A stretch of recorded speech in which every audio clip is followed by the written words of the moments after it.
आज बात करेंगे ऐसी विचारधारा के बारे में जिसकी कोई बात विचारधारा नहीं है, और हम बात कर रहे हैं समाजवाद की, जिसका आजकल देश और राज्य की राजनीति में ठीक ठाक प्रभाव दिखता है, या राजनीतिक इसका नाम अक्सर लेते रहते हैं। तो हम समझते हैं कि कैसे समाजवाद क्या अपने ही समाज को खत्म करने का एक हथियार है। समाजवाद क्या कर रहा है? समाजवाद के नाम पर समाज को खत्म करने का एक प्रयास किया जा रहा है। इसमें सिर्फ और सिर्फ राजनीतिज्ञों को लाभ होता है, वहाँ के जनता को नहीं होता। जिस परिप्रेक्ष्य में आज अपने राज्य में इस्तेमाल किया जा रहा है, हम बिहार और देश के परिप्रेक्ष्य में बात करेंगे। तो चलिए शुरू करते हैं। नमस्ते, छोटू नाम है हमारा। और समाजवाद की शुरुआत पूंजीवाद के खिलाफ 18वीं सदी में औद्योगिक क्रांति के बाद हुई। औद्योगिक क्रांति क्या था? जब इंडस्ट्री का विकास हुआ, उद्योगों का विकास हुआ, और बहुत सारे लोगों, मजदूरों और लोगों की जगह मशीनों ने ले ली, और मशीन से प्रोडक्शन ज़्यादा होने लगा। तो उस युग के अंदर औद्योगिक क्रांति, उस एरा को कहा गया। ये 18वीं सदी के आसपास इंग्लैंड में शुरू हुआ। तो व्यक्ति के पास, जो औद्योगिक लोग होते थे, जो इंडस्ट्रियलाइज करने वाले लोग होते थे, उनके पास पूंजी बहुत होने लगी।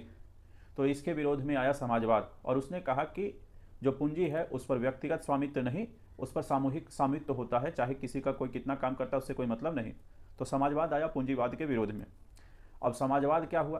कालांतर में बढ़ते आया। बहुत सारे लोगों का, हीगल, मार्क्स, सब उसी के देन है। फिर आया ये भारत के अंदर। कहते हैं जवाहरलाल नेहरू समाजवादी नेता थे। तो जब समाजवादी नेता थे जवाहरलाल नेहरू, उसके बाद आए राम मनोहर लोहिया। कहते हैं वो भी समाजवादी नेता थे। कहते क्या लोग मानते हैं, और उनका ये थेसिस भी समाजवाद के ही था। फिर उसके बाद आए जेपी। जेपी के बाद आए कर्पूरी, जिसकी पार्टी थी संसोपा, संयुक्त सोशलिस्ट पार्टी। और फिर उसके बाद आए दो मानस पुत्र, जो अभी वर्तमान बिहार की राजनीति में, बिहार में शासन में हैं, लालू यादव और नीतीश कुमार। ये सभी समाजवाद की एक वो वंश हैं जो आपको दिखेगा। और आप देखिएगा कि पूरे समाजवाद एक ऐसी विचारधारा जिसमें कोई विचारधारा नहीं है, ना कोई सिद्धांत। जब जो दिल करे उसको समाजवाद के नाम पर आप बस उसको आगे बढ़ाया जा सकता है, वही किया जा रहा है। जैसे समाजवाद में मुख्य रूप से बात क्या करता है, समाजवाद कास्ट की बात नहीं करता। और समाजवाद की जो उत्पत्ति है वो उस परिस्थितियों में हुई जहाँ इंडस्ट्रियलाइजेशन हो रहा था, औद्योगिकरण हो रहा था। वो हमारी परिस्थितियों में नहीं था। वहाँ की व्यवस्था कुछ और थी, सामाजिक व्यवस्था कुछ और था, कल्चर कुछ और था, वहाँ का मौसम कुछ और था। और बाहर की ये जो समाजवादी विचारधारा है वो बाहर की विचारधारा, अपने यहाँ की है नहीं, लेकिन इसको यहाँ ज़बरदस्ती लाया गया और यहाँ हम पे अप्लाई किया गया। समाजवाद दो वर्गों को मानता है। पहला है शोषित और दूसरा है शोषक, या ऐसे समझिए, पहला शोषक, दूसरा शोषित। तीसरा कोई वर्ग नहीं है, जिसको वो बुजुर्गा और सर्वहारा कहते हैं। शोषक वर्ग को बुजुर्गा और सर्वहारा शोषित वर्ग को कहा जाता है। जबकि अपने यहाँ जो समाजवाद है उसमें वर्ग संघर्ष नहीं है। इसी के आड़ में सभी नेताओं ने क्या किया? अपने ही जनता को, जिससे उसने वोट लिया, जिसकी आज़ादी के लिए लोग संघर्ष किए, उसके महत्वाकांक्षाओं को पैरों तले रौंद कर उन्होंने समाजवाद के आड़ में उनको बांटने और राजनीति के लिए इस्तेमाल किया। चाहे वो जवाहरलाल हो, राम मनोहर लोहिया हो, जिनका ये था कि कास्ट बेस पर नहीं, जाति विहीन समाज की स्थापना होनी चाहिए, ऐसे समाजवाद के वो प्रणेता थे, समर्थक थे। पर ऐसा हुआ नहीं। उसके बाद आए जेपी। जेपी का भी आप देख सकते हैं, जेपी आंदोलन संपूर्ण क्रांति का आंदोलन था, लेकिन उनके मानस पुत्रों ने क्या किया वो आप देख रहे हैं। उसके बाद आप देखिएगा, ये एक ऐसी विचारधारा जिसमें पूरा विरोधाभास है। नेहरू भी समाजवादी थे, लोहिया भी समाजवादी थे, लेकिन लोहिया ने गैर कांग्रेसवाद के समर्थक थे, जो कि कांग्रेस की पार्टी है, जो कि नेहरू की पार्टी है। अब कौन सा समाजवाद है? एक समाजवाद दूसरे के समाजवाद का विरोधी हो जा रहा है। तो वो पहले ही कहे कि ऐसा समाजवाद एक विचारधारा जिसमें कोई विचारधारा नहीं।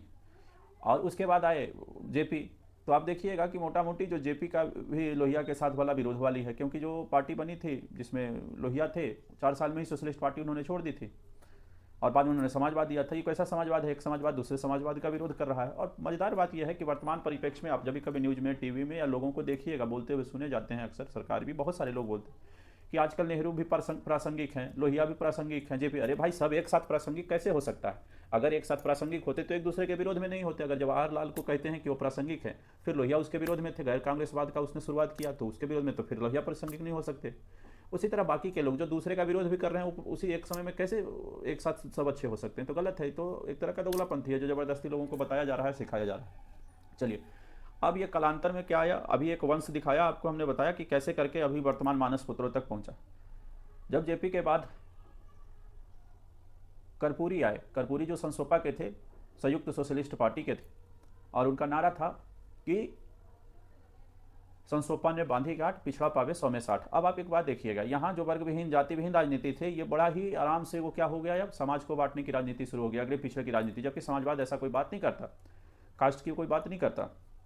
और ज़बरदस्ती इन लोगों ने क्या किया? धूर्तई का जो सबसे पहला उदाहरण अगर कोई है अपने पूरे देश के अंदर, तो अकेला कर्पूरी ठाकुर। भले ही आप उनको सादगी के नाम पर और उनके विचारों के नाम पर, उनके रहन सहन के नाम पर, उनके शालीनता के नाम पर अच्छा ठहरा सकते हैं, इसका मतलब ये नहीं है उनके कर्म ठीक हो जाएंगे, उन्हें समाज, ये बहुरूपिया का काम है। रूप को छोड़ दिए है, गंगाधर ही शक्तिमान है, वही हाल है यहाँ। आप एक समझ लीजिएगा, है ना, मारीच ही ना, हिरन ही मारीच है, महिषासुर टाइप का ये सब सारे कार्य करके गए हैं। खास करके इसकी शुरुआत कर्पूरी ठाकुर ने की। कर्पूरी ठाकुर सत्ता में आते ही, और जो सोशलिस्ट थे, समाजवादी थे, और उनको जेपी का आशीर्वाद प्राप्त था, इसलिए मुख्यमंत्री भी बने। उन्होंने तिवारी जी का इसलिए मुख्यमंत्री होने का विरोध किया था कि उसका नारा था कि पिछड़ा पावे 100 में 60, संसोपा ने बांधी घाट। अब वही जब कर्पूरी बनते हैं मुख्यमंत्री तो वही सबका समर्थन लेते हैं, उस समय इनकी वो चली जाती है, वो क्या सिद्धांत खत्म हो जाता है। तो इसी करके दावपेच करके शुरू हुआ, और पहली बार तोड़ की राजनीति शुरू हुई 20% आरक्षण दे करके, 20% पिछड़ों को आरक्षण में 20% का हिस्सा दे करके शुरू हुई राजनीति, जो कर्पूरी ने शुरू किया। उस समय की बात है जब लोग सड़कों पर उतर गए, भयंकर विरोध हुआ, सब कुछ हुआ, सरकारें गिर गई। अब वहाँ से देख लीजिएगा अब समाजवाद कैसे तोड़ने के पीछे जा रहा है। अब समाजवाद समाज तोड़ने के पीछे जा रहा है। अब आगे चलते हैं। अब इसी तरह करके उनके ही आगे आए नीतीश और लालू। आज आरक्षण की सीमा 75% पहुँच गई है।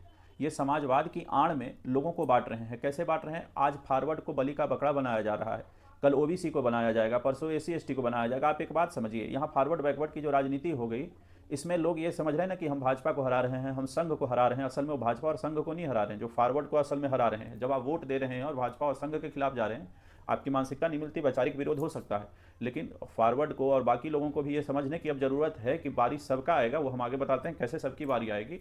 जब आपके नेता, आपके दल और समाजवादी लोग ये कहते हैं कि हम बीजेपी और आरएसएस की विचारधारा को खत्म कर देंगे, तो असल में वह विचारधारा आरएसएस के खत्म करने के चक्कर में फॉरवर्डों को बलि का बकरा बनाते हैं। मजेदार बात यह है कि जो अगड़ी जातियां उसमें और उनका समर्थन करती है, अपने ही हलाल होने में अपना ही समर्थन कर रहे हैं। भाजपा या आरएसएस कोई पार्टी नहीं है, आरक्षण उसको नहीं मिल रहा, न ही उसको कोई प्रीफरेंस और छूट मिलता। वो सामान्य पार्टियां हैं, है ना, पार्टी है, वो लोग नहीं है, वो पार्टी है। आरक्षण सुविधा सब लोगों को मिलता है। तो जैसे ही आप आरएसएस के खिलाफ, भाजपा के खिलाफ, पार्टियों के प्रभुत्व में आके, पार्टियों के चमचागिरी में आके वोट करते हैं या समर्थन करते हैं, तो आप असल में क्या करते हैं? खुद का ही सर्वनाश कर रहे हैं। जो आरक्षण पहले 50% था, आप भाजपा आरएसएस का विरोध करते रहे, और जो लोग भाजपा आरएसएस का विरोध कर रहे हैं उसी का आरक्षण भी घटा रहा है। एक तीर से दो निशाना समाजवाद के नाम पर आज के नेता साध रहे।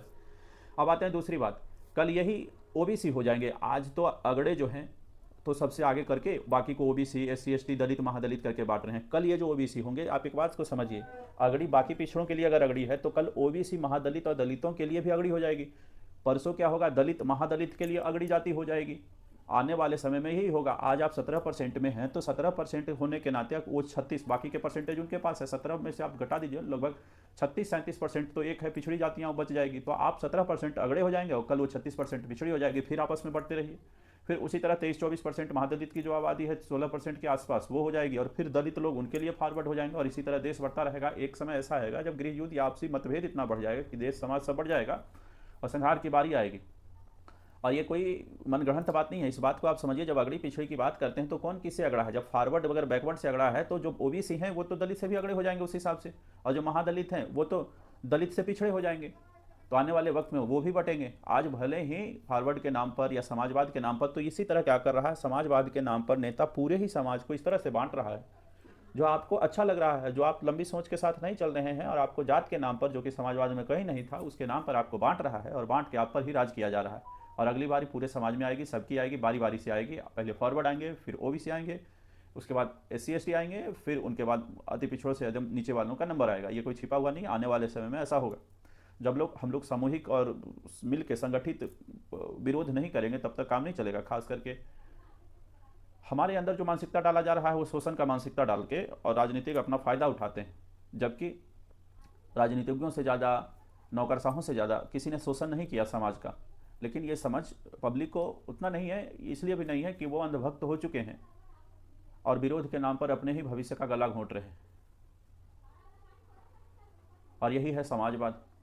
समाजवाद एक ऐसी विचारधारा है जिसका आड़ को लेके कोई भी अपना कुछ भी कर रहा है। आपसे आगे से जब भी कोई कहे समाजवादी विचारधारा मतलब बर्बादी विचारधारा, उनसे बचने का प्रयास करना है, उनसे कटने का प्रयास करना है।